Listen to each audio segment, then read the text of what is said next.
Tinawag ni Vice President Sara Duterte na pagbali ng batas ang ilang nagaganap sa impeachment trial laban sa kanya. May pahaging din siya sa Kamara at sa magkasamang pag-upo sa rostrum ng dalawang senador. Nakatutok si Darlene Kai. Sa panayam kay Vice President Sara Duterte, nagpakawala siya ng batiko sa kinahaharap niya ngayong impeachment trial.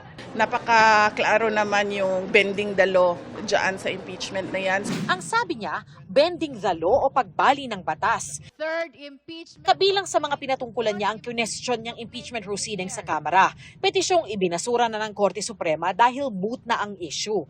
Pati na ang magkasamang pag-upo sa rostrum ni na Senate President Sherwin Gatchalian at Presiding Officer Senator Cheese Escudero sa kanyang impeachment trial. Simula pa sa House of Representatives hanggang sa pagkakaroon ng dalawang tao na nakaupo doon sa, ano man tawag dyan, stage or rostrum or elevated platform.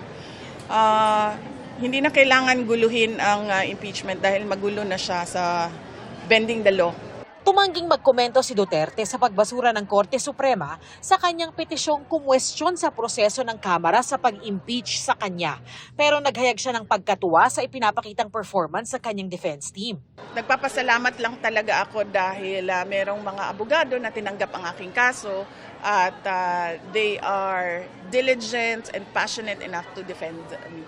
Ayon din sa bise, narinig daw nila na may iniyahan ng kaso ang National Bureau of Investigation.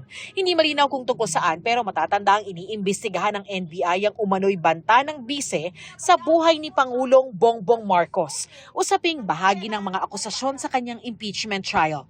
Naghahanda na raw ang kanyang abogado kung meron mang kasong isasampa. Dili naman siguro nakatingaladan sa nakita nato no sa mga kadaghan-daghan nag-file nila og kaso sa, as I said, mga tao nga dili musunod kay BBM. Darlene Kai, Nakatutok, 24 Oras.